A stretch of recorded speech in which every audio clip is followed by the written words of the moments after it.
प्रकट हुए तो हिरण्याक्ष को अपने दाढ़ी पर पृथ्वी को ऊपर लाए। देखो नारद जी से, अब नारद जी क्या करते हैं पता है? नारद जी हिरण्याक्ष के पास भी जाते हैं और भगवान के देवताओं के पास भी जाते हैं, दैत्यों के पास तो देवताओं के पास। हिरण्याक्ष कहता है नारद लड़ो। नारद जी ने कहे हम लड़ते नहीं है, लड़वाते हैं। नारद जी का काम क्या है बताओ? लड़वाना। नारद जी कभी अपने नहीं लड़ते। चुगली करने वाला कभी अपने नहीं लड़ेगा, वो सदा बच के रहता है। देखो हम तो भाई जो था वो कह दिए कि लड़वाएंगे। तो भगवान बराह से हिरण्याक्ष को लड़ा दिए। और उसके बाद क्या हुआ कि भगवान का जब हिरण्याक्ष से लड़े तो हिरण्याक्ष को एक हाथ मारे कि हिरण्याक्ष का गोविंदाए नमो नमः। तो अब पूछते हैं कि प्रभु एक बात बताइए, ये हिरण्याक्ष आया कहां से था? तभी कहते हैं कि कश्यप ऋषि की पत्नी दिति, कश्यप ऋषि की पत्नी दिति एक बार संध्या काल में अपने पति के साथ विहार कर रही थी। उसी समय गर्भवती हुई और उनके 2 पुत्र हुए। कौन कौन? हिरण्याक्ष और हिरण्यकश्यप। और ये पूर्व जन्म में भगवान नारायण के द्वारपाल थे, जय और विजय। कौन कौन थे? जय और विजय। जय विजय को जब सनकादि जा रहे थे तो क्या हुआ, उनको रोकने का प्रयास किया तो ये श्राप दे दिए कि जाओ तुम 3 जन्म तक दैत्य बनोगे। क्या बनोगे? दैत्य बनोगे। तो ये वही हिरण्याक्ष और हिरण्यकश्यप है। फिर प्रभु ने बताए कि कश्यप जी की पत्नी जो थी दिति, उन्हीं के ये पुत्र थे। ब्रह्मा जी कहते हैं कि देवताओं मेरे मानस पुत्रों ने भगवान श्री हरि के प्रिय द्वारपाल जय और विजय थे। उन्हीं का ये गलती के कारण इसको दैत्य बनना पड़ा। फिर 100 वर्ष पूर्व जाने पर दिति 2 जुड़वा बच्चे को जन्म देती है जो हिरण्याक्ष और हिरण्यकश्यप है। भगवान ने फिर कहे कि सुनो, मनु के संतानों से पृथ्वी पर मानवीय सृष्टि हुआ। किसके? मनु और शत्रुपा से। मनु महाराज के 5 संतान हुए। कितने? 5 संतान। कौन कौन? आकृति, देवहूति और परशुति। कौन कौन हुए? आकृति, देवहूति और परशुति।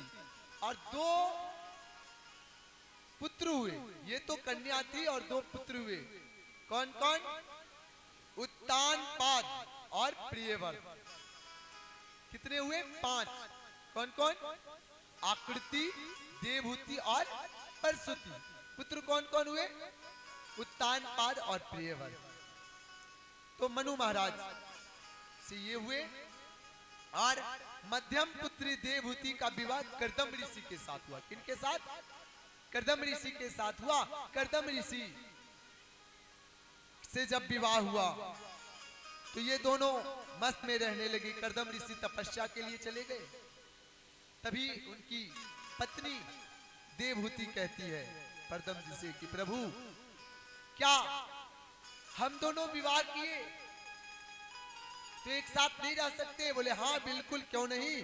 तो वो क्या किए, भगवान ने कर्दम जी देवहूति के साथ 100 वर्ष तक उनके साथ विहार किए, घूमे विमान पर। और उनसे 9 कन्या हुई। कितने? 9 कन्या हुई। कर्दम ऋषि जाने लगे।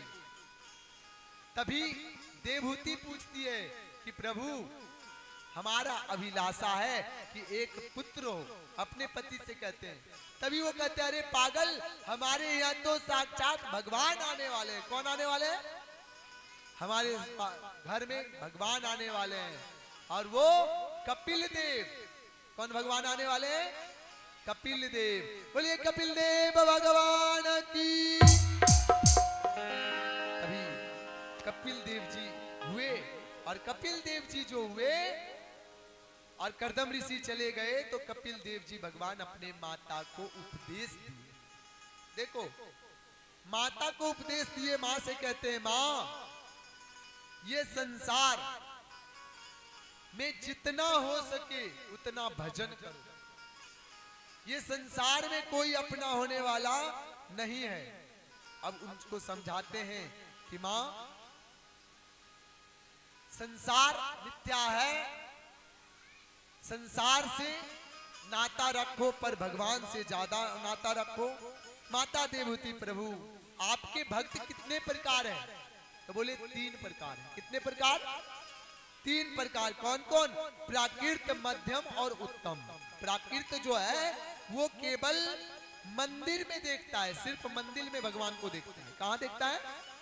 मंदिर में। मध्यम जो होता है वो साधु संतों में, और उत्तम में जो होता है वो सब जगह देखता है, सब में प्रभु को देखता है।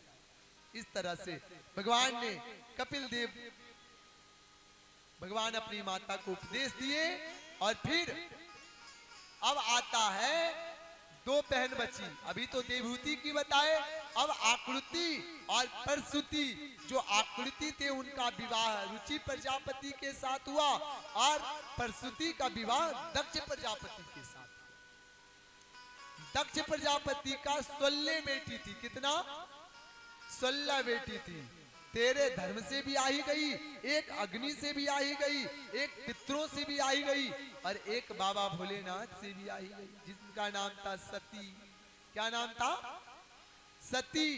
अब सती की कथा तो सब जानते हो कि नहीं? कौन कौन जानते हो? हाथ उठाओ। नहीं जानते? देखो, कुछ तो जानते भी है, फिर भी सोचते नहीं जानते, और ना जानते तब तो बात ही अलग है। कौन कौन जानते हो माता सती की कथा? संक्षिप्त में कहते हैं, सुनो। फिर आज भगवान वामन का भी झांकी दिखाया जाएगा। अब पता है, मां सती का विवाह भोलेनाथ के साथ हुआ। किसके साथ हुआ? भोलेनाथ के साथ हुआ। एक बार की बात है, दक्ष को, राजा दक्ष को अभिमान हो गया।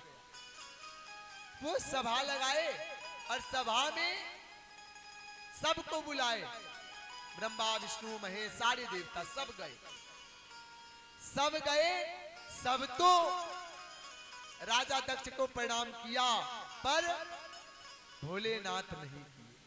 कौन नहीं किया? भोलेनाथ नहीं किए। क्यों?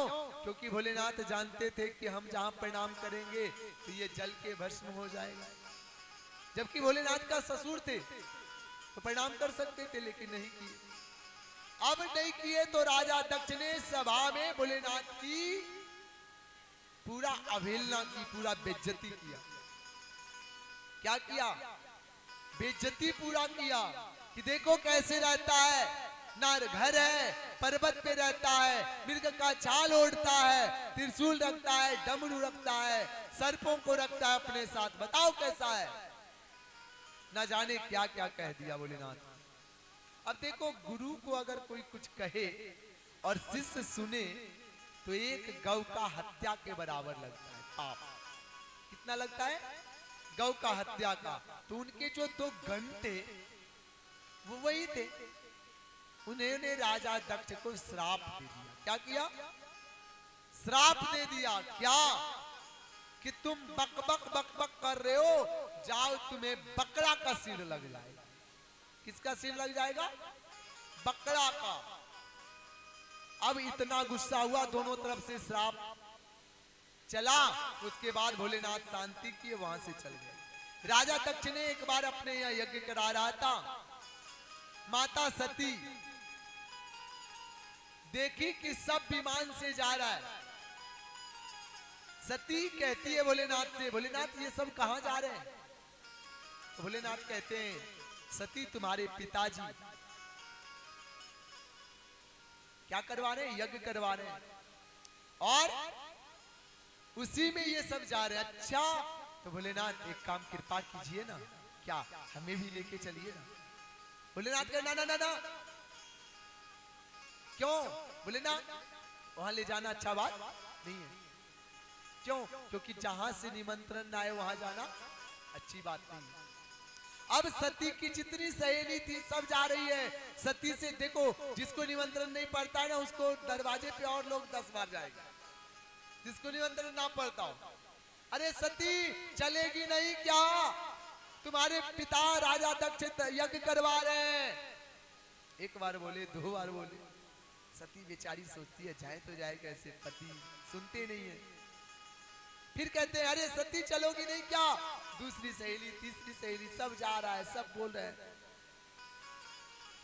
तो पत्नी कहती है, सती कहती है भोलेनाथ से, प्रभु चलिए ना।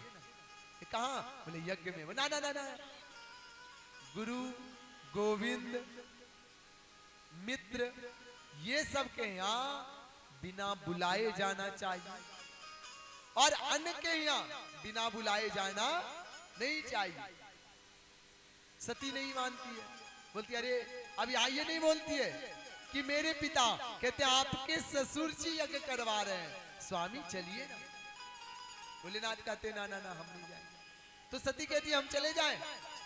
बोले देखो सती, देखो पत्नी जब हट करती है, जिद करती है, तो पति बेचारी क्या करते हैं बताओ? तुम लोग में ऐसे कही होगे, मायके जाऊंगी तो जाऊंगी, कह दिया ना तुम्हें। अब बेचारा पति देव मायूस, मायूस होते हैं कि नहीं? अब दूसरे के पास बोलते मेरी पत्नी मान ही नहीं रही है, छठ पूजा आ गया है, घर जाना चाह रही है, होली आ गया है, जाना चाह रही है, अब क्या करें? तो उसी तरह से भोलेनाथ समझा रहे हैं मत जाओ। सती कहती है नहीं हम जाएंगे। तो बोले जाओ, चले जाएं, चले जाएं। भोलेनाथ क्या किए? आंख बंद कर ली। और आंख भी कैसे बंद कर लिए पता है? सती को देख भी रहे कि पगली चल ना जाए। बोलते भोलेनाथ जाएं, कुछ नहीं बोलते। भोलेनाथ जाएं, भोलेनाथ राम राम राम राम राम राम राम राम कर रहे। भोलेनाथ जाएं, स्वामी ओ पति परमेश्वर जी बताइए जाएं। भोलेनाथ कुछ नहीं, राम राम राम राम कर।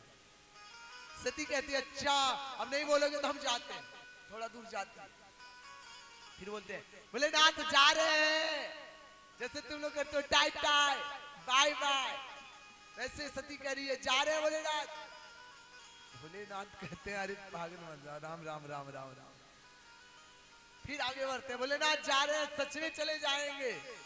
आगे बढ़ रहे हैं, फिर सती को लगता है कहीं गुस्सा ना हो जाए, फिर आगे बढ़ती है, भोलेनाथ जा रहे हैं। भोलेनाथ जब देख लिए कि सच में सती चली गई, तो तुरंत अपने गणों को भेज दिए, श्रृंगी और बिंदी जाओ जल्दी, देखना सती को साथ अनहोनी ना हो जाए। गए राजा दक्ष के यहाँ जग हो रहा है। राजा दक्ष ने सबसे कह दिया था सुनो, सती को आमंत्रित नहीं हुआ है, सती को निमंत्रण नहीं मिला है, शिव को भी निमंत्रण नहीं मिला है। अगर चल आए तो उससे कोई बात नहीं कर, अगर बात कर लिया कोई तो फिर उसे इस यज्ञ से निकासित कर देंगे। आओ और जाओ। सती पहुंच जाती है, देखती है तो जो उनकी बहन है, एक और बहन है, बेचारी सब इनको देख के सब मुंह टेढ़ा कर रही है, कुछ नहीं बोलती। आगे जाती है, उनकी सहेली मिलती है, आओ आओ आओ सती आओ। अब देखो जिसको निमंत्रण नहीं मिलता है ना, उसका हाल कैसा होता है देख लो, सती से सीखो।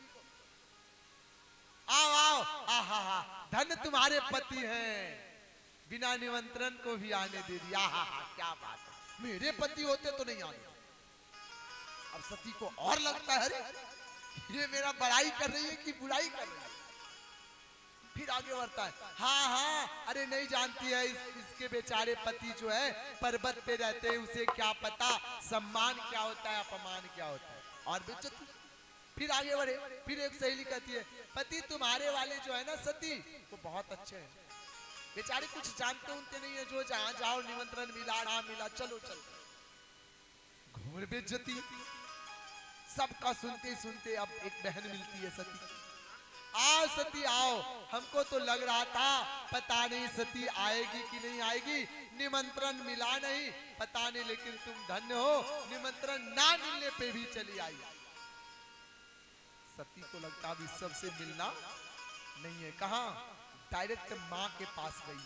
माँ बेचारी जो होती है ना, वो माँ होती है, माँ के बारे में बताए ना, लेकिन मना तो माँ को भी कर दिया गया। गए पूरा रोने लगी माँ, बोलती कुछ नहीं है सती से, माँ भी रोने लगी कि अब हम बेटी से बात करें तो कैसे, अपना औलाद से कैसे बात, और कहीं राजा मेरे स्वामी देख लेंगे तो बेटी को देख। अच्छा ऐसा परिस्थिति कभी आता है, देखो बेटा को देखो या हमें देखो, चुनना तो पति को ही है, तो क्या करे। सती की तरफ ताकती भी नहीं है, लेकिन रोती बहुत है। समझ गई सती, ओ हो, यहाँ सारा मामला गड़बड़ है। जाते हैं, देखते हैं यज्ञ चल रहा है। सती ने सबके सामने कही, सुनो पिताजी, अगर मेरा अपमान होता तो हम सह जाते, लेकिन अगर हम भोलेनाथ के पास जाएंगे और भोलेनाथ कहेंगे कि बताओ सती गई तो क्या हुआ, और जैसे जानेंगे कि सती को कोई पूछा तक नहीं तो मेरे स्वामी को कैसा लगेगा। और सही बात बताते हैं, सुनो मेरी मैया, सुनो मेरी बहन, तुम्हारे साथ कोई कुछ हो तो सह लेना, तुम्हारे पति के साथ हो तो कभी बर्दाश्त नहीं करें।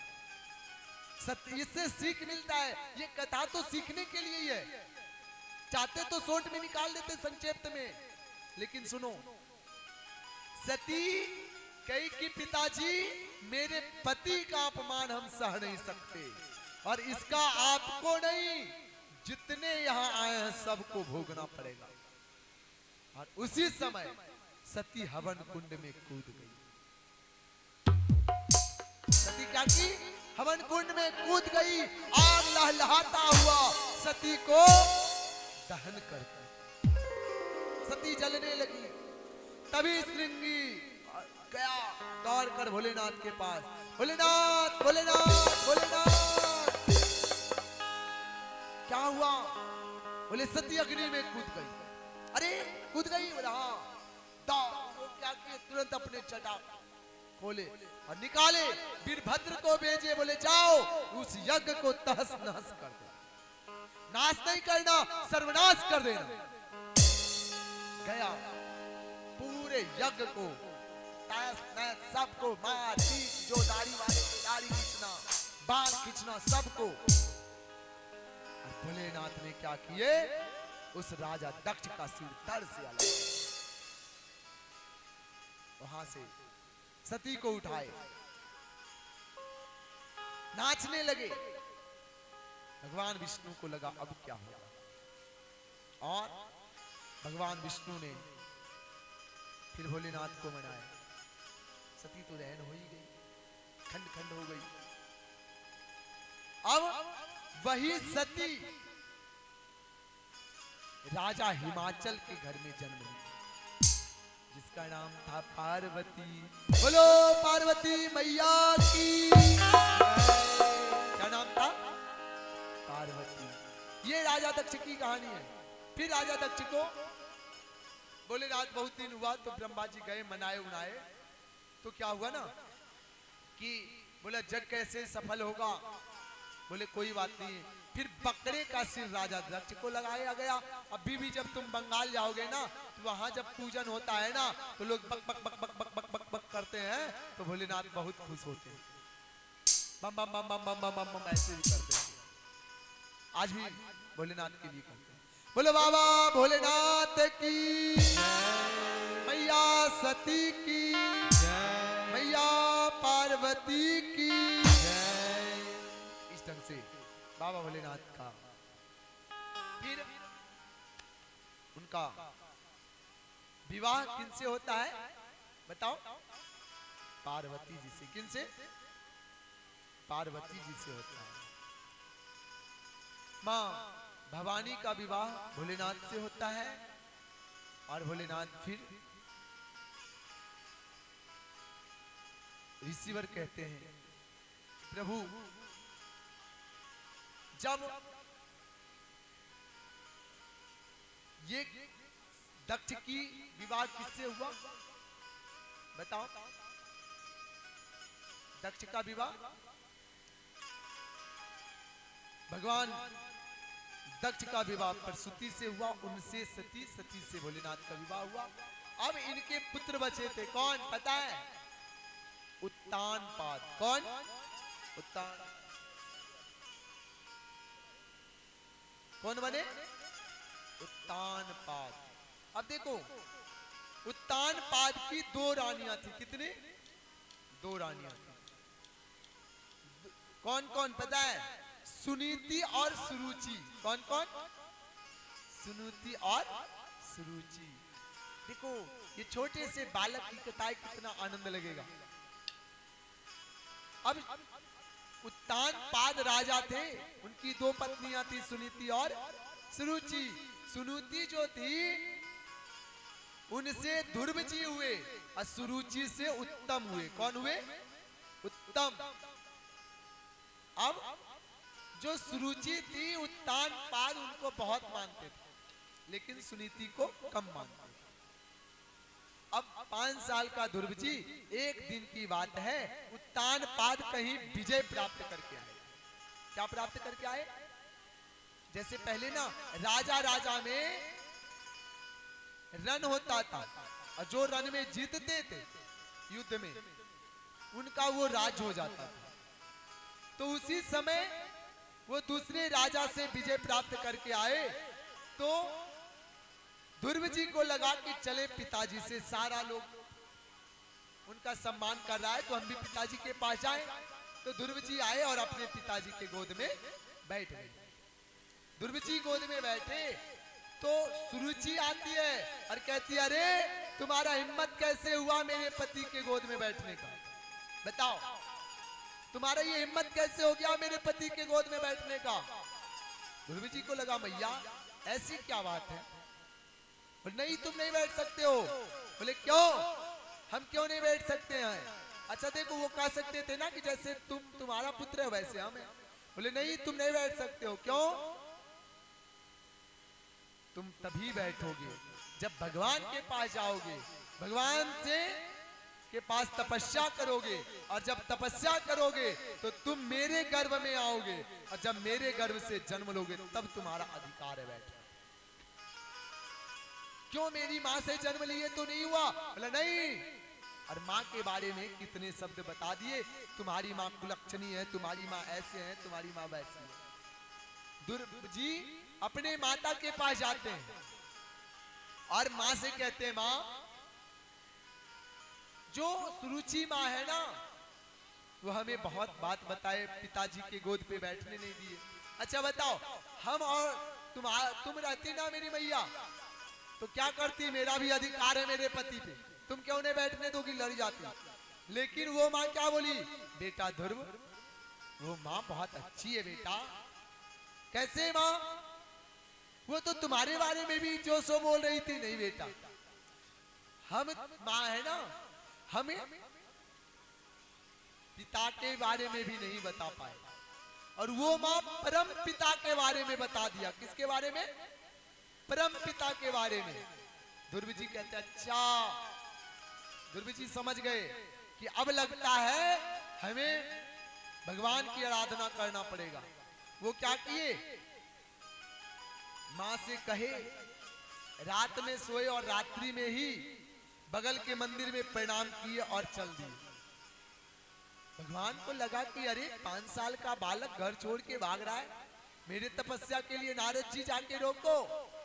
नारद जी गए और उस बच्चे को, बालक को समझाते हैं। क्या समझाते? बेटा अभी तुम्हें खेलने कूदने का उम्र है। क्या है? खेलने कूदने का उम्र है, और तुम क्यों इस सब में पड़े हो? अरे अरे माँ डांट दी, माँ तो वैसी होती है, माँ डांटी तो क्या हुआ? नहीं बेटा अभी तुम ये सब में मत पड़ो, जाओ जाओ। ध्रुव जी क्या कहते हैं पता है? नारद जी अगर चलनी लेके कोई गैया दूहने बैठ जाए तो क्या दूध टिकेगा उस चलनी में? बताओ, टिकेगा? नहीं टिकेगा ना। तो आपकी बात क्या है? दूधों जैसा अमृत है, और मेरे जो हृदय है वो मेरी सुरुचि माँ ने छेद छेद कर दिया अपने बातों से। बताओ इसमें कैसे टिकेगा? नारद जी समझ गई ये पक्का भक्त है। क्या किए? कहे कि अब ये ऐसे नहीं मानेगा, तो कानों में मंत्र दिए और कहे बेटा जाओ मधुवन में स्नान करना, वृंदावन में भजन करना, और सारी प्रक्रिया बता दिए कि देखो बेटा 3 दिन में 1 दिन भोजन ग्रहण करना, उसके बाद जल को ग्रहण करना, उसके बाद हवा पिराना, तब प्रभु मिल जाएंगे तुम्हें। सारा नारद जी देखो बिना गुरु का ज्ञान नहीं होता। वो क्या करने लगे? लिए माला और रास्ते में चल दिए। बस जो नारद जी बताए थे उसी नाम को लेकर चल दिए। ओम नमो भगवते वासुदेवाय, ओम नमो भगवते वासुदेवाय, ओम नमो भगवते वासुदेवाय प्रभु वासुदेवाय, वासुदेवाय प्रभु वासुदेवाय, ओम नमो भगवते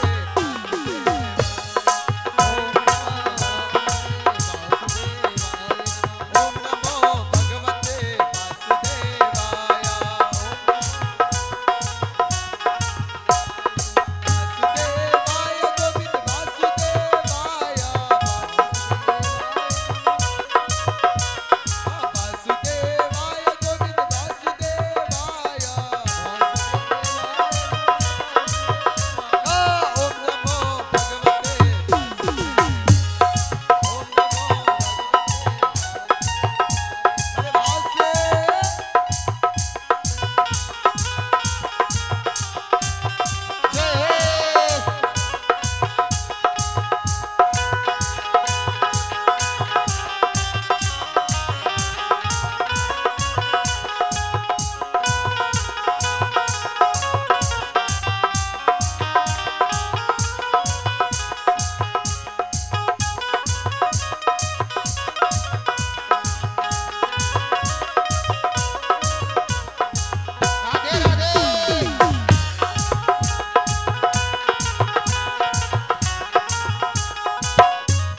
देखो नारद जी तो सोच रहे थे कि ऐसा कोई गुरु मिले जो कि हमें गोविंद के धाम को पहुंचा दे। कहाँ पहुंचा दे? गोविंद को धाम को पहुंचा दे। सच बता रहा हूं, गोविंद से बढ़कर कोई नहीं। वो तो सोच रहे थे मेरा तार प्रभु से जोड़े, ऐसा कोई संत मिले, मेरा तार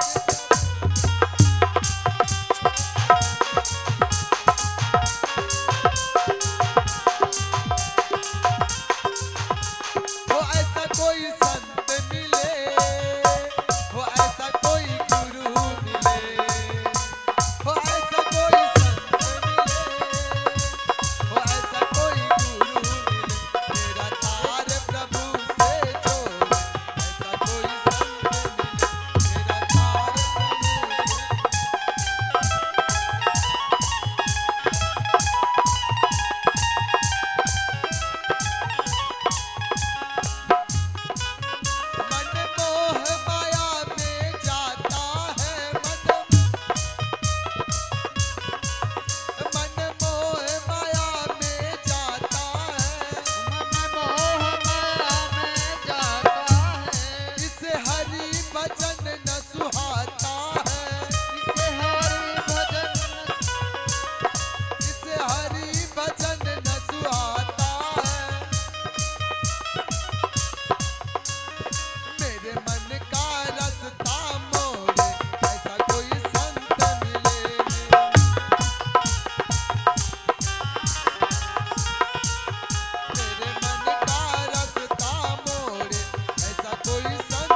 जब वक्त पड़ा तो कोई नहीं।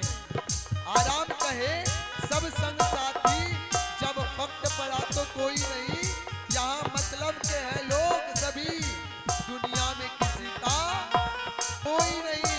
जब टिकट मिला था जाने का तो डेरा दिया शमशानों में। जब टिकट मिला था जाने का, दुनिया मिला शमशानों में। वहां जलाने वाले लाखों थे पर जलने वाला कोई नहीं। इसलिए कहते हैं मेरा तार प्रभु से जुड़ना चाहिए। जोड़ने वाला कौन? गुरु हो, संत हो। जब तक गुरु ना मिले, संत ना मिले तो कोई उपाय नहीं है। वास्तविक में जैसे बताए थे नारद जी, वैसे ध्रुव जी यहां से उठे और कहां चले गए? मधुवन। मधुवन में स्नान किए, वृंदावन गए। वृंदावन में क्या किए? अन्न का घास जो होता है ना, उसको लिए मुंह में। और 3 दिन में एक दिन, पूरे 1 महीना। कितना? 1 महीना। फिर 6 दिन में एक दिन, फिर 9 दिन में एक दिन। ऐसे करते करते 2 महीना बीता। फिर 2 महीना केवल जल पे रहे। 3 दिन में एक दिन जल, फिर 6 दिन में एक दिन जल, फिर 9 दिन में एक दिन जल। फिर जल को छोड़ दिए 2 महीना। 6 महीना, 4 महीना हो गया। अब जल को भी छोड़ दिए, केवल हवा पे रहने लगे, वायु पे। अब हवा को भी जब छोड़ने लगे, सांस को भी छोड़ने लगे, तभी देवताओं में हलचल मचने लगा। अरे ये हुआ तो क्या हुआ, ये हुआ तो क्या हुआ। तभी कहने लगे कि अब ऐसे नहीं चलेगा काम। प्रभु जाइए जल्दी ध्रुव को, दुर्गे पे पास जल्दी जाइए प्रभु। प्रभु ने विलंब ना करते हुए, अब देखो ध्रुव जी को दर्शन देने नहीं आए, ध्रुव जी का दर्शन करने आए। क्या करने आए? ध्रुव जी का दर्शन करने आए। और देखे बेटा ध्रुव, देखो हम आए हैं। ध्रुव जी आंख नहीं खोलते, नहीं नहीं कौन है? बोले हम हैं, जिसका तुम तपस्या कर रहे हो, जिसको तुम खोज रहे हो। बोला नहीं ऐसे नहीं, हम नहीं मानेंगे। बेटा खोलो तो। आंख जब खोले तो नारायण को देखते हैं। नारायण को देखते हैं तो बोलते हैं बताओ क्या चाहते हो। अब ध्रुव जी जो देखे बोले कुछ नहीं, केवल आप, आपके सिवा कुछ नहीं चाहिए हमें। अच्छा बेटा कुछ मांगो। बोलना। जब ध्रुव जी को बार बार कहने पर ये नहीं मांगे तो बोले बेटा तुम किस अभिलाषा से आया था बताओ। यही ना कि अपने गोद में बैठे अपने पिता का राज ही मांगने आया था ना, तो जाओ राज तुम्हें देते हैं। और उन्होंने दिया कि जाओ पूरा 65 वर्ष राज करना। कितना? 65,000 वर्ष। और ध्रुव जी को दिए तो ध्रुव जी कहे प्रभु हमें राज नहीं चाहिए। बोले ना ना ना ना, कहते हुए भी 36,000 वर्ष। कितना वर्ष? 36,000 वर्ष। और जब गोविंद गए तब इन्हें लगा कि हम ठगा गए। क्यों? क्योंकि हमें तो गोविंद चाहिए था, हम राज लेके क्या करेंगे। फिर ध्रुव जी आए। अब यहाँ जो माता सुरुचि कही थी कि जाओ भगवान के पास, अब माता को लग रहा था कि 5 साल का बेटा, 5 साल का लड़का कितना कष्ट भोगता होगा मेरे चलते। जैसे माँ के कई को लगा राम को जाने के बाद कि मेरे चलते 14 वर्ष वनवास हो गया मेरे राम को, आज उसी तरह सुरुचि को लग रहा है। ध्रुव जी आए तो सबसे पहले सुरुचि उठाई और बोली बेटा मुझे माफ कर दो। ध्रुव जी बोले नहीं माँ, हम तुम्हें क्या माफ करेंगे, तुम तो मेरी माँ हो। माँ, वो माँ जो गोविंद से मिला दी। मेरी अपनी माँ नहीं मिला पाई, लेकिन तुम्हारे बातों पे ही गोविंद से मिली। अब इतना कहे तो माँ और हृदय से लगाई। फिर ध्रुव जी राज करने लगे। और अब कहते हैं कि सुनो एक बार की बात है। सुखदेव जी कहते हैं राजन सुनो एक बार की बात। दैत्यों और देवताओं में झगड़ा चल रहा था। क्या चल रहा था? झगड़ा। देवताओं के राजा इंद्र थे। देवताओं के राजा कौन? इंद्र। और दैत्यों के राजा कौन? बताओ। बलि। राजा बलि। राजा बलि। उनसे उनके गुरु थे शुक्राचार्य। कौन थे? देवताओं के गुरु बृहस्पति और दैत्यों के गुरु शुक्राचार्य। दैत्यों का गुरु कौन है? बताओ। शुक्राचार्य। अब शुक्राचार्य जो थे तो देखे क्या, बलि सबका सिंहासन छीन लिया राज करने के लिए कि सारे जग का देवता हम हैं। तभी भगवान के पास सारे देवता गए तो बोले ऐसे काम नहीं चलेगा। बोले तो बोले एक काम करो, समुद्र मंथन होगा। क्या होगा? समुद्र मंथन। तो दैत्यों को ये बात बताए कि देखो समुद्र में 14 रत्न हैं। कितने रत्न हैं? 14 रत्न। और उस 14 रत्न को क्या करेंगे? निकालेंगे। तो बोले ठीक है। ये बात मान गया देवताओं ने। दैत्यों ने माना तो देवताओं ने कहा कि ठीक है चलो हम लोग क्या करेंगे? समुद्र मंथन करेंगे।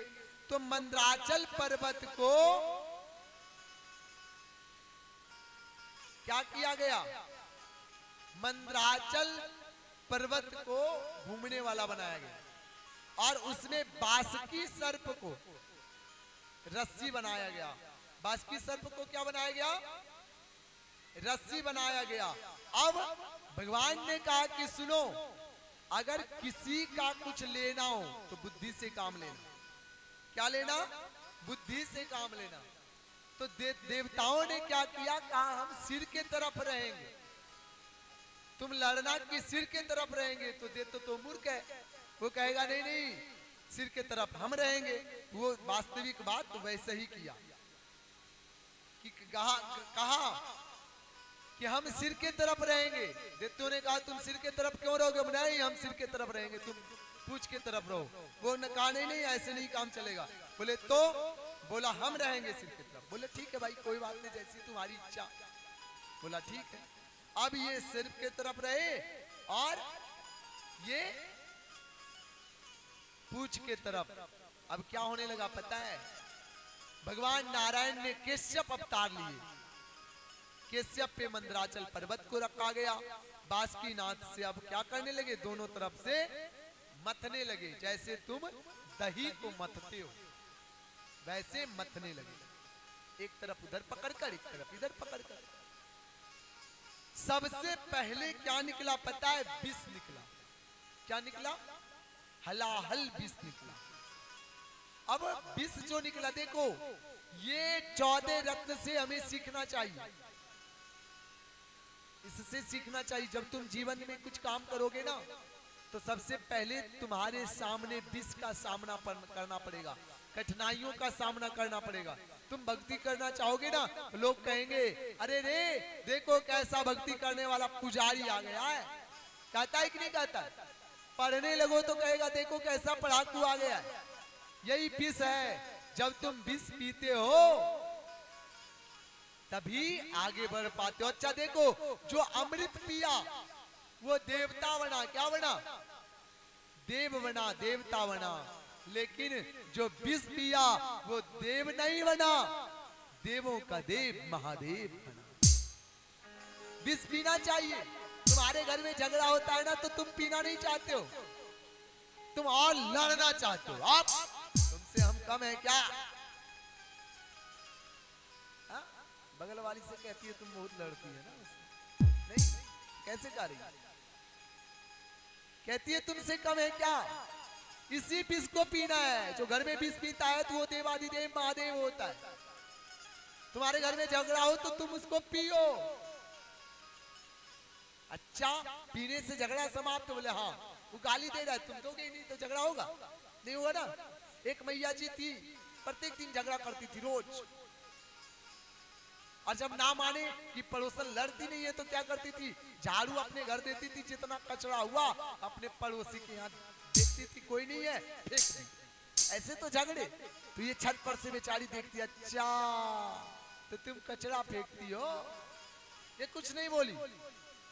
इनके यहाँ एक दिन अतिथि आए। कौन आए? अतिथि आए। और वो क्या की, उनके यहाँ अतिथि जो आए वो फल लेके आए, मीठा लेकर आए, एक टोकरी में सजाई और जाके देने चली। वो देखी, अरे ये फल लेके आई है। कहती है बहन तुम पागल हो गई हो, हम तुम्हारे घर के पास कचरा फेंकते हो और तुम फल देती हो। वो क्या कहती है पता है? बोले बहन तुम्हारे घर में कचरा है तो कचरा देती है, मेरे घर में फल है तो फल दे दिए। सही है ना? आज से नहीं लड़ोगे ना? कौन कौन? नहीं महाराज जी लड़ेंगे तो पक्का है? तो देखो वैसे ही सीखो उस मैया से, लड़ना नहीं है। उस विष को क्या करना है? पीना है। दूसरा में कामधेनु गाय निकला। क्या निकला? कामधेनु गाय। देखो जब तुम जीवन में चलते हो ना तो तुम्हें गाय जैसी कामधेनु गाय क्या करता है पता है? वो प्रत्येक दिन अपना उसका काम है दूध देना। तुम उसे मारो पीटो जो भी करो लेकिन दूध वो देगी। तुम अपने जीवन में उसी तरह दुनिया क्या कर रहे उससे मतलब नहीं, अपना काम करते जाना है, दुनिया से कोई मतलब नहीं है। और उसके बाद उच्च सर्वा घोड़ा निकला। जब तुम दुनिया की बातें नहीं सुनोगे ना तो तुम दौड़ने लगोगे घोड़ा की तरह, तुम्हें फिर कोई नहीं रोक पाता। उसके बाद एरावत हाथी मिलता है। क्या मिला?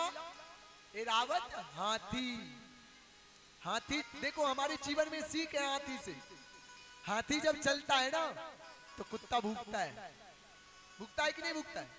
वो इसलिए नहीं भूखता है कि हमारे गांव में हाथी आए, इसलिए नहीं भूखता है कि वो हमसे बड़ा है, इसलिए नहीं भूखता है कि वो मेरे आगे से जा रहा है, इसलिए भूखता है कि इसका सम्मान इतना हो रहा है मेरा क्यों नहीं हो रहा, इसलिए भूखता है।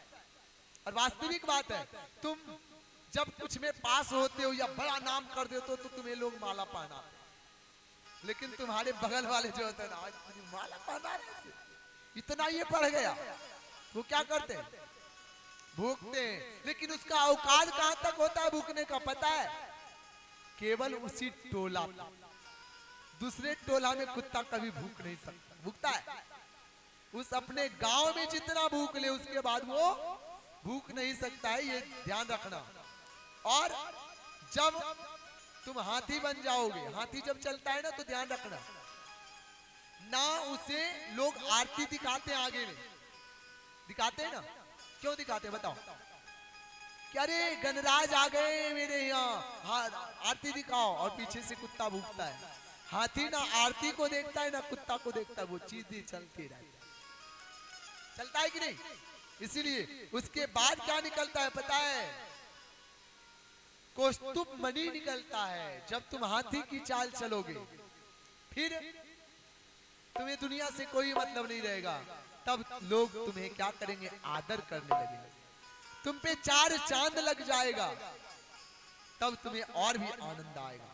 उसके बाद कल्प वृक्ष निकलता है। तुम अपने जीवन में जब आगे बढ़ते हो तो जिस वस्तु की कल्पना करते हो, नहीं अब हम उस लायक हो गए गाड़ी खरीद लें, नहीं अब मोटरसाइकिल से काम चलने वाला नहीं है 4 व्हीलर खरीद ले, तो जो कल्पना करते हो वस्तु तुम्हारे पास आ जाता है, क्योंकि उस लायक तुम हो जाते हो। उसके बाद अप्सरा रंभा निकलती है। अब देखो जब तुम उस लायक बन जाओगे ना तब तुम्हें लोग परेशान करने लगेंगे। क्या करने लगेंगे? परेशान करने लगेंगे कि कौन सा रास्ता ये गलत भटके जो इसकी बदनामी हो जाए। क्या हो जाए? बदनामी हो जाए। लेकिन फिर भी तुम उस अप्सरा पे नहीं ध्यान दोगे, तुम दुनिया की गलत कार्यों को ध्यान नहीं दोगे तो तुम आगे बढ़ोगे। उसके बाद माता लक्ष्मी निकलती है। कौन निकलती है?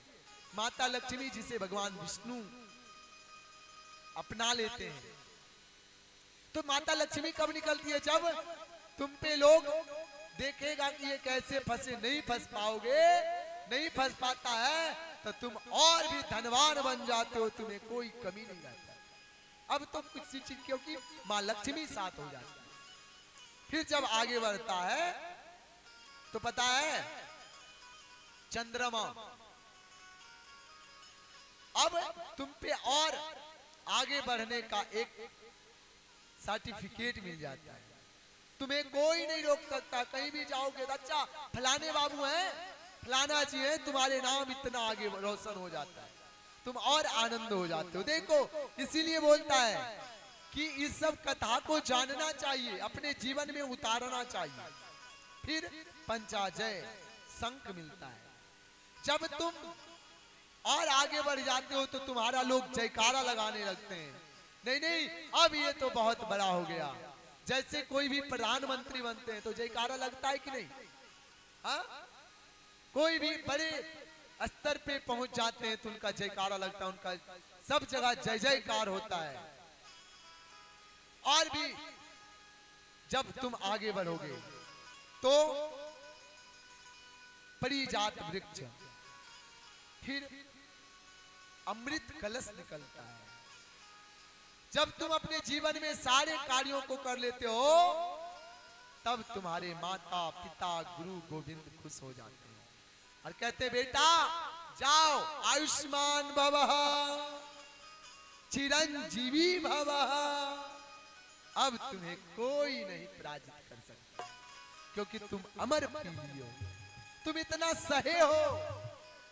आज कोई बहुत लोग कहते हैं महाराज जी आप कथा करते हैं, तो पता है कथा करने के लिए कितना कठिनाई होता है। देखो तुम्हारे सामने ब्राह्मण बनारस से तैयारी किए तब वो वहां बैठे हैं, साज वादक जब बजाते होंगे ना पहले तो कितना गलतियां हुआ होगा, तुमसे भी जब तुम पढ़ते हो सबसे ये बात है, सबसे कितना कठिनाई होता है तब लोग आगे पहुंचता है और तब दिखता है कि तुम करते क्या हो।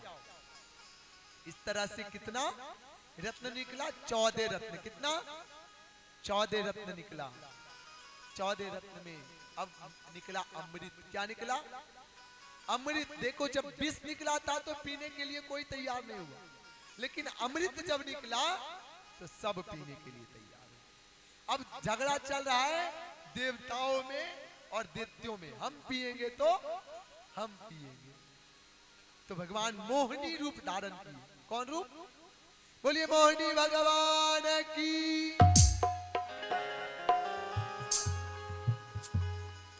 अब क्या हुआ ना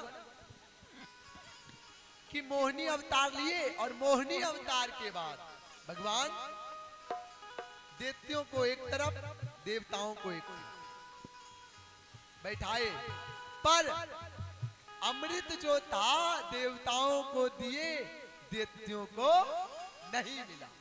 एक दैत्य आ गया किधर? देवताओं का भेष धर के देवताओं की तरफ। तभी भगवान ने दिए उसको अमृत और वो लेना चाहा कि धड़ से उसका सिर अलग कर दिए। वही राहु और केतु। क्या हुआ? राहु और केतु। राजा बलि जो था वो बहुत दान करता था उस समय, तो देख लिए कि राजा बलि बहुत आगे बढ़ रहा है, तो राजा बलि बहुत दान करता था, दान में नामी था। अब देखो अति सर्वथा वर्जते, अति तो अच्छाई का बुराई का बुरा होता है, लेकिन अच्छाई का भी बुरा हो जाता है। भगवान ने स्वयं वामन भगवान कश्यप ऋषि और आदिति से प्रकट हुए वामन भगवान। कौन भगवान? वामन भगवान, केवल वामन अंगुली का। बताओ वामन भगवान को कौन कौन देखोगे? देखोगे? अच्छा आप नहीं देखोगे तो बस ये जो साड़ी है ना ऐसे नहीं दिखेगी, नहीं देखोगे। कौन कौन देखोगे बताओ? हाँ तो अभी आएंगे भगवान भगवान। तो देखो जब बलि, राजा बलि दान करता था तो शुक्राचार्य से पूछा कि क्या हम ऐसा काम करें जो सबको जीत ले, सब सिंहासन को। तो वो कहे कि सुनो राजन, अगर तुमको विजय सब जगह प्राप्त करना है तो तुम दान करो, जितना दान करना है करो, धर्म करो, तभी तुम देवताओं को भी पराजय कर सकते हो। अच्छा वो क्या करने लगा? दान करने लगा। तो वामन भगवान छोटे से रूप धर के आए और कहे, राजा बलि के पास गए, राजन ओ राजन। हाँ प्रभु। देखा, अरे ब्राह्मण देवता मेरे दरवाजा पे आए। बोले हाँ क्या अभिलाषा है? बस कुछ नहीं, भोजन करा दो। भोजन? हाँ। तो बोला प्रभु हम दान देते हैं, कुछ ले लो। बोला हमें कुछ नहीं चाहिए। कुछ ले लो। बोला कुछ नहीं चाहिए। अरे ले तो लो। बोला हमें कुछ चाहिए नहीं। बोले क्या आप बात करते हो प्रभु? बार बार बोले तो वामन भगवान बोले ठीक है, 3 पग भूमि दे दो। कितना? 3 पग। अब बताओ 3 पग में तो लोग खड़ा नहीं हो पाते होते। अगर खड़ा भी हो गए तो खड़े ही रह सकते, बैठ भी नहीं पाएंगे। 3 पग में कोई बैठ पाएगा क्या? देखो मेरी मैया को पांव इससे पसारी है जो कि 6 पांव लग जाएगा। देखो आगे, सही है या गलत? 3 पग में बैठ नहीं पाता है। बोले 3 पग लेके करोगे क्या? बोले बस 3 पग चाहिए, तो ज्यादा चाहिए नहीं। उनके गुरु कौन थे? शुक्राचार्य। गुरु कौन थे? शुक्राचार्य। वो वही थे। बोले कैसा पागल है, देने वाला भी पागल, लेने वाला भी पागल। 3 पग ही भूमि मांगता है। बोले बस 3 पग ही चाहिए। लीजिए प्रभु 3 पग ले लीजिए। वो क्या किए पता है? कमंडल लिए। ब्राह्मण थे। पहले संकल्प करो तब हम लेंगे। बिना संकल्प का कोई भी ब्राह्मण कुछ नहीं लेता है। संकल्प करो। तो जो उनके हाथ में कमंडल था ना, कमंडल से जल देने लगे। शुक्राचार्य समझ गया, अरे राजन तुम किसे दे रहे हो 3 पग? पता है कौन है? बोले कौन?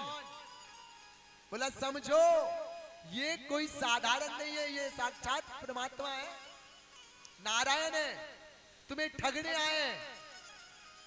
राजा बलि ने कहा अगर होंगे तो हम ठगा जाएंगे, कोई बात नहीं है। अच्छा कोई भी सोचता है कि मेरा शिष्य का, मेरा पुत्र का सब लूट जाए? कोई चाहता है? नहीं चाहता है। तो जो कमंडल था ना, कमंडल में एक सुराही होता है, उससे जल जब निकालने लगे तो शुक्राचार्य ने सोचा कि हम इनके आगे जाके बैठ जाए, ना जल निकलेगा, ना संकल्प होगा और ना दान देगा। देखो कभी भी कोई दान देना तो रोकना मत, वरना सुन लो शुक्राचार्य की कथा, कभी भी कोई दान दे तो रोकना मत। अब वो जो जल निकालना चाहे वहां जाके बैठ गए छोटे से रूप लेकर, तिनका उठाए। अरे वामन भगवान ने बोले राजन लगता है इसमें कुछ बच गया है, और तिनका जो ही मारे तो उनका आंख फूट गया। किनका आंख फूट गया बताओ? शुक्राचार्य का। शुक्राचार्य छटपटाए निकले, अरे राजन क्या हुआ? दान देने के समय रोकना मत। प्रभु बोले दान दो। अब समझ गए कौन? राजा बलि ये साधारण नहीं है। हरि बामन का भेष बनाए, हरि बलि हरि बामन का भेष बनाए, बलि राजा के द्वार आए। हरि बामन का भेष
नन्हे पाँव उनके नन्हे नन्हे हाथ, उनके नन्हे नन्हे पाँव, वो पाँव में पैजनिया बजाए, पाँवों में पैजनिया बजाए, बलि राजा के द्वारे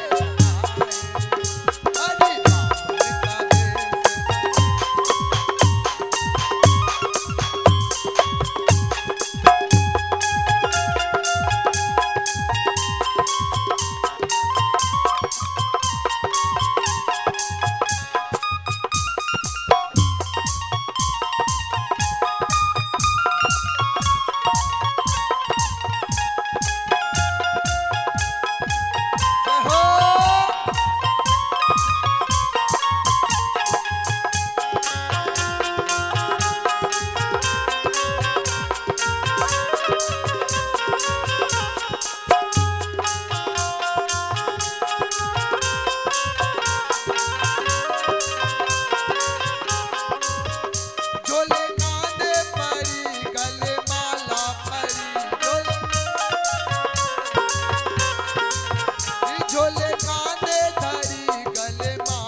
हरि बाबर का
पूजा कर सकते हैं। जो भी माते वहां पूजा करना चाहते हैं वो आकर के बावन भगवान को एक एक आकर के पूजा कर सकते हैं।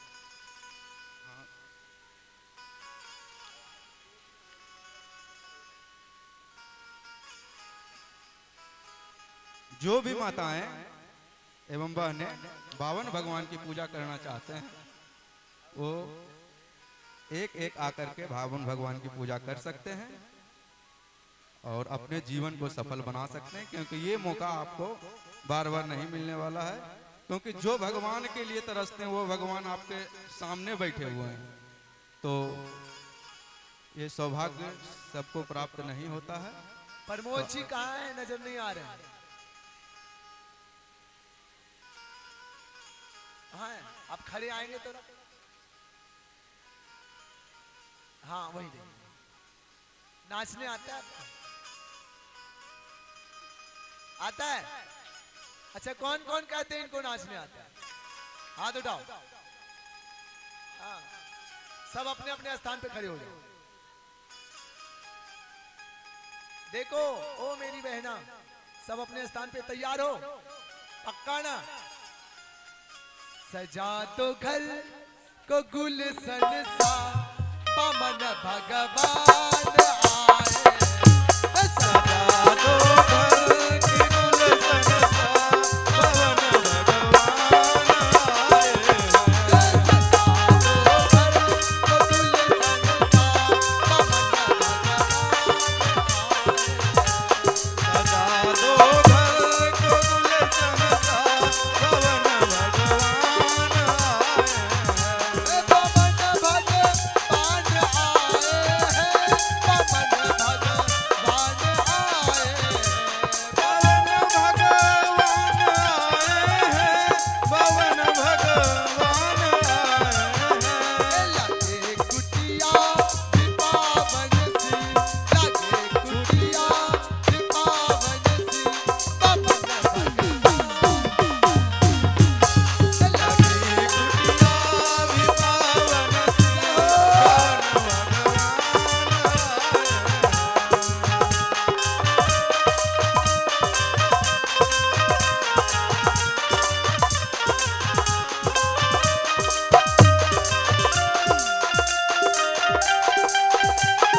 मैया में इतना पावर है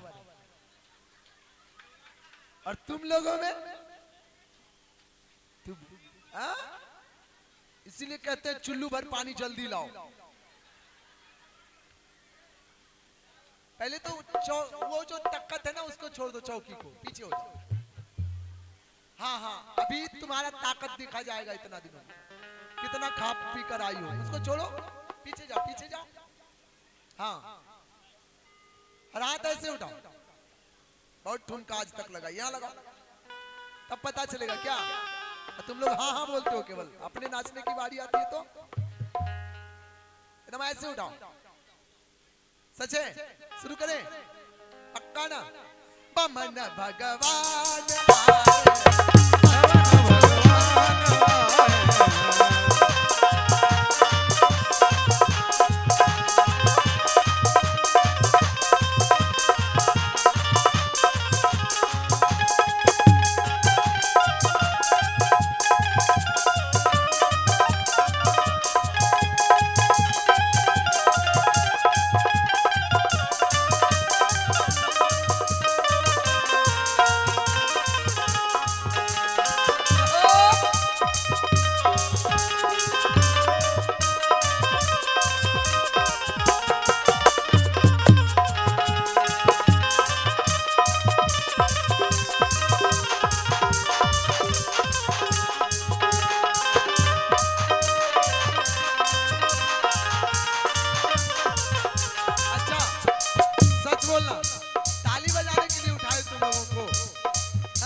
माता लोग ही कर रहे हैं। भाई लोग आप लोग खड़े क्यों हैं?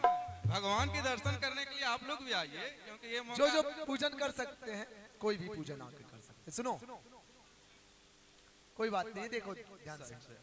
पता है तुम लोगों को लगता होगा कि महाराज जी आप नचाते नाचते क्यों नहीं है, ये मन में आता होगा। तो सुनो, अगर तुम्हारी जगह हम होते ना तो पूछो ही मत।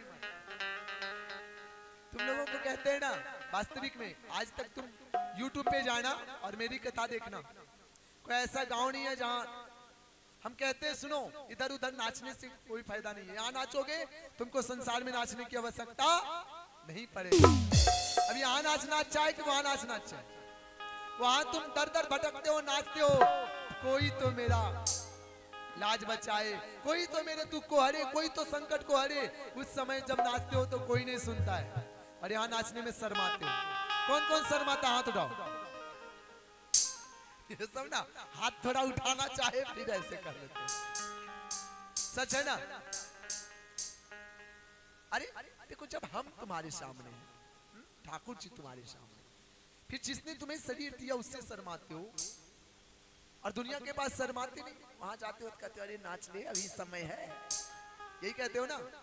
नहीं, पकारो इनके चरणों को बहा कर प्रेम की गंगा, पधारो इनके चरणों में बहा की प्रेम की गंगा, पकारो इनके चरणों को बहा कर प्रेम की गंगा, पधारो इनके चरणों में बहा कर प्रेम की गंगा।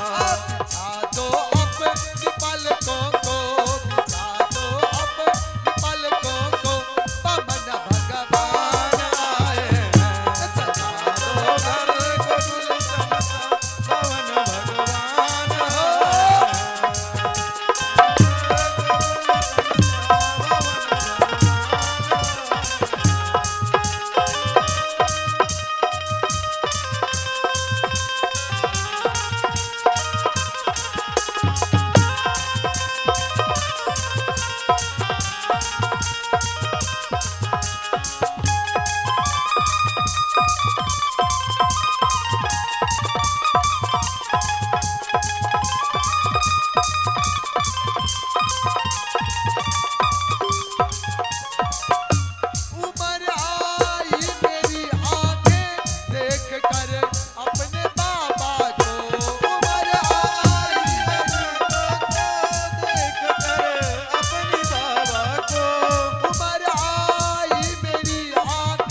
ऐसे हाथ उठाओ।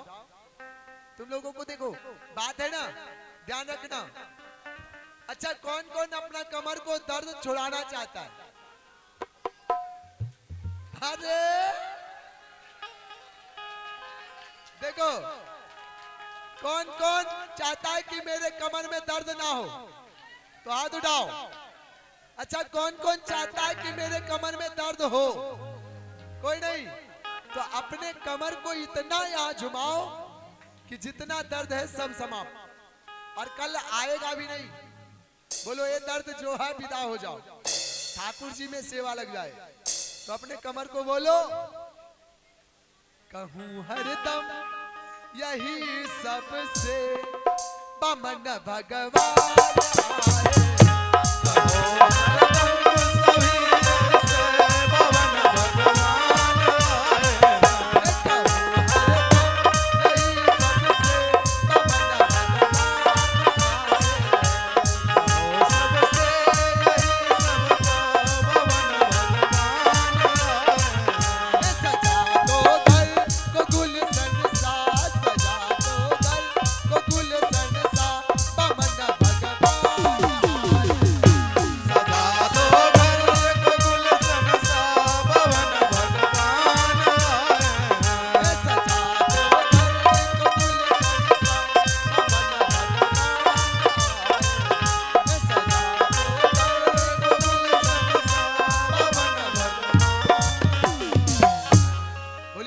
भगवान की जय। अच्छा, आनंद आया?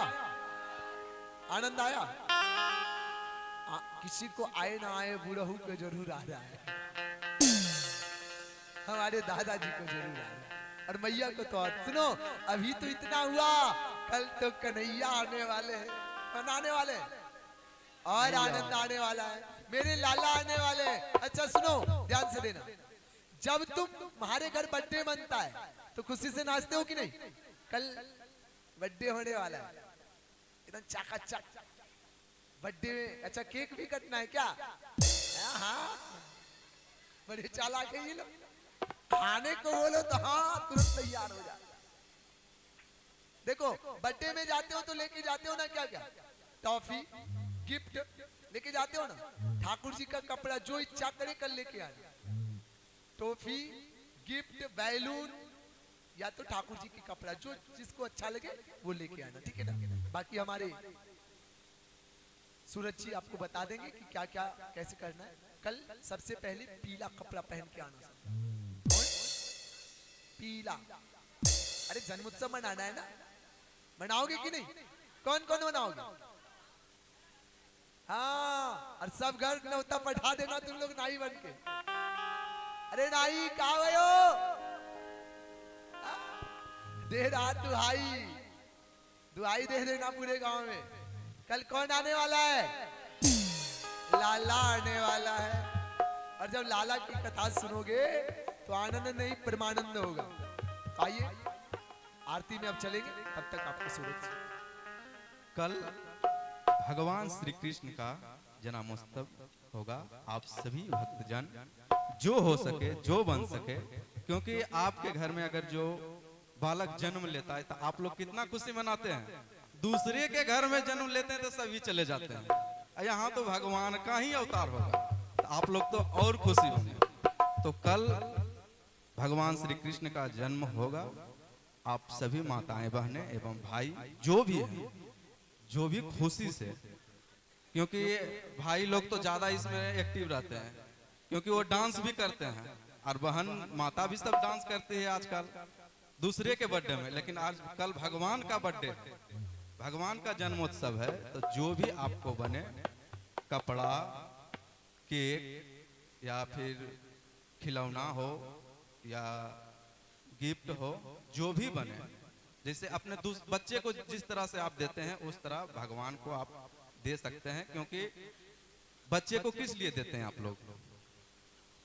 किस लिए देते हैं मालूम है? खेलने के लिए, उसीलिए भगवान भी खेलते हैं। इसलिए कल आप चढ़ावा देंगे, भगवान खेलेंगे। तो कल ये चीज आपको ध्यान में रखिए। कल जितने भी माता बहन है, भाई लोग, सब पीला कपड़ा पहन के आइएगा तो अच्छा लगेगा।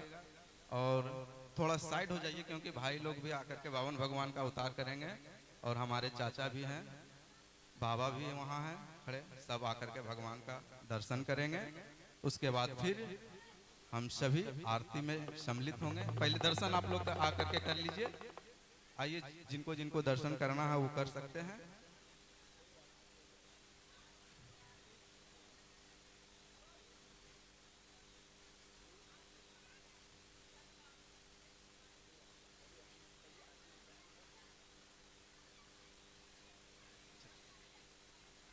तो जो भी माता बहन कल भगवान श्री कृष्ण के जन्मोत्सव में आएंगे, और ये बहुत ही खुशी का बात है कि आपके ग्राम चाय में भी भगवान श्री कृष्ण का कल जन्मोत्सव मनाया जाएगा, और हम सभी भक्तजन मिलकर के भगवान श्री कृष्ण का जन्मोत्सव में शामिल होंगे और नाचेंगे, गाएंगे, झूमेंगे। आज से भी ज़्यादा कल अच्छा लगेगा, क्योंकि कल तो भगवान श्री कृष्ण का जन्मोत्सव ही है। और फिर थोड़ा आप लोग भी जो जो आना चाहते हैं आ सकते हैं। तो आइए हम लोग सभी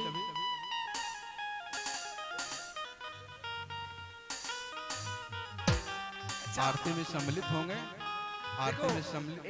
प्यारे देखो तुम्हारी घर की माताएं कैसी है। आरती होगा और ये लोग थाली लेके बैठ गए। अच्छा, थाली में खड़े होना चाहिए ना। इन लोगों को देखो, हमें तो हंसी आता है इन पे। ऐसे बैठ गए जैसे लग रहा है अब पिंटू जी थाली लाके इन लोगों को देंगे। अब तो क्या भोजन होने वाला है।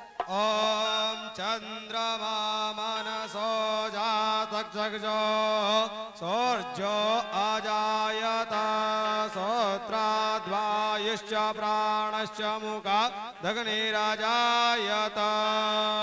ओमिदग्गो हवे प्रजानरं मे अस्तो दशभिरग्गो सर्वगणगों स्वस्ताय आत्मसने प्रजासने लोकसन्यवयसने अग्नेः प्रजां बहुलां मे करोत्पन्नं पयोरेतो अथवा सुदत्त। श्री भागवत भगवान की है आरती, पापियों को भागवत भगवान की है आरती, पापियों को पाप से है तारती।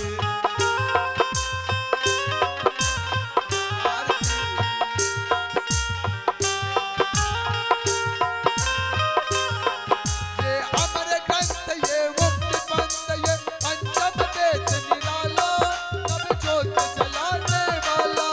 ये अमर ग्रंथ, ये मुक्ति पंथ, ये पंचम वेद निराला, नव ज्योत जलाने वाला। ये अमर ग्रंथ, ये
हरनी, हे सुख करनी है दुख हरनी, या सुख करनी या दुख हरनी, श्री मधुसूदन जी की आरती।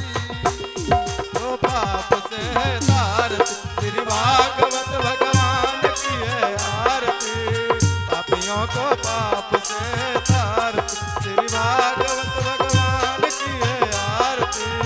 पापियों को पाप से तारती।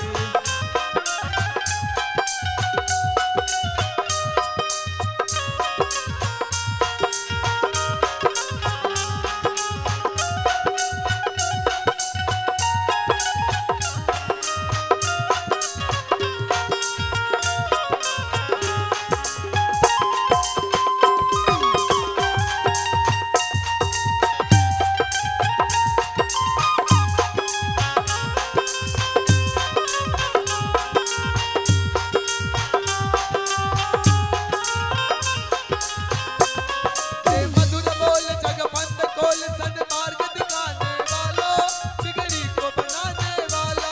ये मधुर बोल जगबंद खोल सन्मार्ग दिखाने वाला, बिगड़ी को बनाने वाला। ये मधुर बोल जगबंद खोल सन्मार्ग दिखाने वाला, बिगड़ी को बनाने वाला। ये मधुर बोल जगबंद खोल सन्मार्ग दिखाने वाला, बिगड़ी को बनाने वाला। श्री राम यही घनश्याम यही, श्री राम यही घनश्याम यही, सीताराम यही राधेश्याम यही, सीताराम यही राधेश्याम यही। सबकी महिमा की आरती। पापियों को पाप से तार, श्री भागवत भगवान की है आरती। पापियों को पाप से तार, श्री भागवत भगवान की है आरती। पापियों को पाप से तार, श्री भागवत भगवान की है आरती। पापियों को पाप से तार, श्री भागवत भगवान की है आरती। पापियों को पाप से तार, श्री भागवत भगवान की है आरती। पापियों को पाप से तार, श्री भागवत भगवान की है आरती। तमेव विद्याधरं तमेव सर्वं तमेव देव, गुरुर् ब्रह्मा गुरुर्विष्णु गुरुर्देवो महेश्वरा, गुरुर् साक्षात् परब्रह्म तस्मै श्री गुरवे नमः। हरे राम राम राम हरे हरे हरे कृष्ण कृष्ण कृष्ण हरे हरे। हरे राम राम राम हरे हरे, हरे कृष्ण